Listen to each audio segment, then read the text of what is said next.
में है, ठीक शिक्षा है भाई, रुकना होगा, दोबारा आता हूँ, लेकिन मैं अभी तक उस बात को नहीं समझ पाया कि कोई गुप्त चिट्ठी कैसे रह सकती है आज के टाइम में। ये बात मैं समझ नहीं पा रहा। कोई चिट्ठी विजय बंधु के पास ना आई कैसे मान लूं, दिनेश शर्मा के पास ना आए कैसे मान लूं?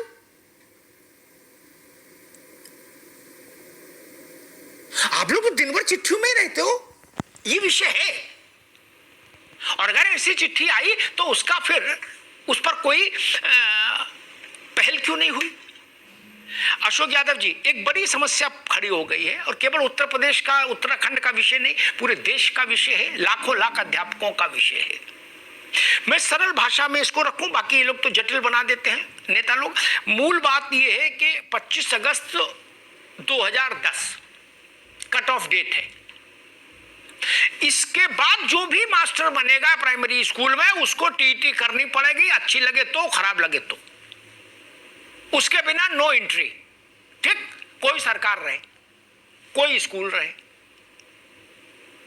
सुप्रीम कोर्ट ने कह दिया कि नहीं, जो 25 अगस्त 2010 से पहले के भी है उनको भी करवाओ, 2 साल के भीतर टीटी पास करके का सर्टिफिकेट दिखाओ, नहीं तो इनको सेवानिवृत्ति दो, बाहर करो। स्थिति यहां पर आकर फंस गई है। अशोक जी,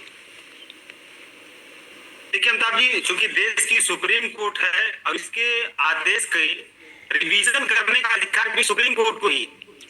मुझे लगता है कि जो मुझे जानकारी है, पूरे देश में कोई ऐसी अदालत नहीं है जिसको खुद अपने आदेश का रिवीजन करने का अधिकार प्राप्त हो सुप्रीम कोर्ट के अलावा। तो सुप्रीम कोर्ट को इस अधिकार, अपने जो आदेश को रिवाइज या रिवीजन करने का भी पावर है। और इसमें 2 चीजें हैं जिससे हमारे जो अध्यापक हैं उनको राहत मिल सकती है। पहली चीज की, आपको सरकार रिवीजन पिटीशन दाखिल करे सुप्रीम कोर्ट के सामने, सारे तथ्यों से अवगत कराते हुए, सारे टीचरों की समस्याओं को अवगत कराते हुए माननीय सुप्रीम कोर्ट को, जैसा कि राधा मोहन जी ने कहा या विजय बंधु जी ने कहा, अपनी अपनी समस्याएं बताई। ये सारी समस्याओं को एक साथ सरकार किसी बढ़िया वकील से, जो उनके सॉलिसिटर जनरल हैं, एसीजी हैं, उनके माध्यम से सरकार को चाहिए कि सुप्रीम कोर्ट में अपीयर हो सरकार और इस सारी समस्याओं को बताए कि क्या जो टीचरों की नियुक्तियां हुई थी तत्कालीन समय में, क्या वो अर्हताओं को पूरा नहीं किए थे? अगर वो अर्हताओं को पूरा किए थे तो नई अर्हता उनके ऊपर दोबारा थोपना कहां तक न्याय संगत है? और अगर इसी तरह अर्हताएं अगर थोपी जाएंगी नए तरीके से, तो सरकार के पास तो बहुत सारे विभाग हैं, उन विभागों का नंबर अगर आ जाएगा, जैसा कि विजय भाई कह रहे थे भी, तब तो बड़ा मुश्किल हो जाएगा। नहीं, जो आज के 30 साल पहले जो अधिकारी नियुक्त हुआ है, आज उस अर्हता को पूरा करने के लिए कर दिया जाए, क्या हालत होगी? तो ये सारी चीजें व्यवहारिक रूप से बड़ा कठिन है। और सरकार के पास, मैंने कहा, 2 रास्ते, या तो सुप्रीम कोर्ट में रिवीजन पिटीशन फाइल करे, या तो सरकार जो पूर्ववर्ती कानून है उसमें कोई परिवर्तन लाए। ये सारी चीजें हैं, तो सरकार के पाले में गेंद है। और मुझे लगता है कि सरकार को इस पे यथा संभव और यथाशीघ्र प्रयास करना चाहिए। क्योंकि देखिए, मैं इसको पॉलिटिकल मामला नहीं बनाना चाहता हूँ।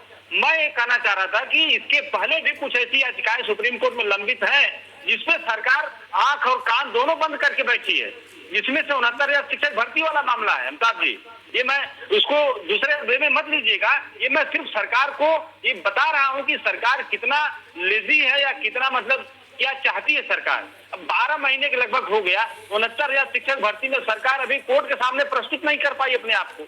अब इससे ज्यादा लापरवाही कहें या दुर्भावना कहें, अब जो भी कर सकते हैं आप, तो सरकार को चाहिए कि इस बात को लेकर के जो हमारे शिक्षकों की मूलभूत समस्याएं हैं, इन शिक्षकों की समस्याओं को लेकर के सरकार के पास जो भी कानूनी विकल्प हैं, उन कानूनी विकल्पों का अनुपालन करते हुए इनको यथाशीघ्र राहत दिलाने का काम करे। और सरकार के हाथ में है मामला। अगर सरकार चाहे तो भाई सुप्रीम कोर्ट का आदेश आ गया, हम कुछ नहीं कर सकते, या तो सरकार ये कह दे जो कि न्याय संगत नहीं होगा, या तो सरकार के पास जो अधिकार है उन अधिकारों को इस्तेमाल करते हुए अमिताभ जी सरकार को इन लोगों को राहत दिलाने का प्रयास करना चाहिए, कोशिश करना चाहिए। क्योंकि ये बहुत ही अन्याय हो जाएगा ऐसे टीचरों के साथ, जो ऐसा नहीं कि गलत तरीके से, अगर कोई गलत तरीके से आया होता और अगर वो ट्रैप में फंसता कोई नियम के, तब तो बाहर होता तो ठीक है, लेकिन वो सही तरीके से सारी अर्हताएं, अपने दौर की सारी अर्हताओं को पूरा करते हुए आया है। और अब अगर उसको बाहर किया जाएगा, मुझे लगता है कि ये बहुत ही अन्यायपूर्ण तरीका होगा और समाज भी इसको नहीं स्वीकार करेगा कि ये गलत चीज है। तो इसमें सरकार को आगे बढ़ करके कदम उठाना चाहिए अमिताभ जी।